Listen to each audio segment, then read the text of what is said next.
Hello and welcome दोस्तों, स्वागत है आपका टारगेट फॉर आईक्यू में। देखिए दोस्तों, इस वीडियो में हम बात करने वाले हैं लोकपाल के लिए और मेंस के लिए बहुत ही ज़्यादा इंपॉर्टेंट टॉपिक है आपके यूपीपीसीएस मेंस या एपीओ मेंस के लिए या फिर अन्य बिहार सिविल जज मेंस के लिए। और उसके साथ साथ वनडे एग्ज़ाम में क्वेश्चन आना ही है कि नवनियुक्त भारत का पहला लोकपाल किसे नियुक्त किया गया है। ठीक है, तो प्लीज़ इस क्वेश्चन को आप रट लें। पिनाकी चंद्र घोष भारत के पहले लोकपाल बने हैं। ठीक है, आप लोगों को पता भी होगा, न्यूज़पेपर वगैरह में आप लोगों ने पढ़ भी लिया होगा, लेकिन मैं आप लोगों को बता दूं, पिनाकी चंद्र घोष बने हैं भारत के पहले लोकपाल। ठीक है, जो नेशनल ह्यूमन राइट्स कमीशन है NHRC के सदस्य भी थे इससे पहले। अब बात यह कि लोकपाल क्या है, लोकपाल कैसे नियुक्त किया जाता है। पिछले 2000 वैसे तो ये आंदोलन काफ़ी वर्षों से चल रहा है, लेकिन 2011 में ये हाईलाइट हुआ था अन्ना हजारे जी के टाइम में, और चयन समिति बनाई गई थी। और चयन समिति जो शामिल थे उसमें मोदी यानी देश का प्रधानमंत्री और देश का मुख्य न्यायमूर्ति यानी इस टाइम वर्तमान में रंजन गोगोई है 46वें नंबर के असम राज्य से, लोकसभा स्पीकर सुमित्रा महाजन है, और अधिवक्ता मुकुल रोहतगी और विपक्ष का नेता, यानी 5 लोगों की समिति थी। और ये समिति होती है चयन समिति जो बनाती है लोकपाल। ठीक है, 2013 में ये बिल पारित हो गया था, अधिनियम लोकपाल के स्थापित करने का प्रावधान किया गया था। इसमें 1 अध्यक्ष और 8 सदस्यों की व्यवस्था इसके अंदर की गई थी।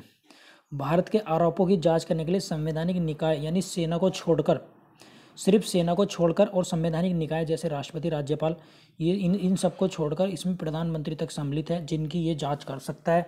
ठीक है, उन पर लगे भ्रष्टाचार के आरोपों या फिर अन्य तरह की जांच इन पर लोकपाल किसी भी कर सकता है, केवल संवैधानिक बॉडी के अंदर आने वाले व्यक्ति को छोड़कर। अब नियुक्त कौन करता है? राष्ट्रपति द्वारा, जबकि इसी तरीके से राज्यों में लोकायुक्त होता है। ठीक है, जो लोकायुक्त होता है ये राज्यपाल द्वारा नियुक्त किया जाता है। अब आप लोगों के लिए मेंस के लिए मैं आप लोगों को बता दूं, लोकपाल वर्सेस लोकायुक्त, यानी इन दोनों में क्या अंतर है। कम से कम इसके आप लोग 8 से 10 टॉपिक पॉइंट्स तैयार करिएगा मेंस के लिए। आप लोगों के लिए मैं टॉपिक बता रहा हूँ यूपीपीसीएस के लिए या अन्य सभी मेंस के लिए। लोकायुक्त प्लस लोकपाल, इन दोनों में अंतर क्या होता है आपको डिस्क्राइब करना है। ठीक है, तो ये सारी चीज़ें बात हो गई। अब इसके सदस्य बना दिए गए। न्यायिक सदस्य कौन कौन है? Justice Dilip B Bhosale, justice Abhilasha Kumari, justice Pradeep Kumar Mohanty और न्यायाधीश अजय कुमार त्रिपाठी। ठीक है, ये तो इसके हो गए न्यायिक सदस्य। गैर न्यायिक सदस्य कौन बने हैं? सशस्त्र बल की पूर्व महिला प्रमुख अंजना राम सुंदरम, महाराष्ट्र के पूर्व मुख्य सचिव दिनेश कुमार जैन, पूर्व IRS अधिकारी महेंद्र सिंह, गुजरात कैडर के पूर्व IAS इंद्रजीत प्रसाद गौतम। ठीक है, तो ये इसके गैर न्यायिक सदस्य मैंने आप लोगों को बताया था। इसमें कम से कम 8 सदस्य इसकी समिति, 8 सदस्यों की इसमें व्यवस्था की गई है लेखपाल के, जो ये 2013 में पारित किया गया था। जबकि एक अध्यक्ष कौन है? पिनाकी चंद्र घोष।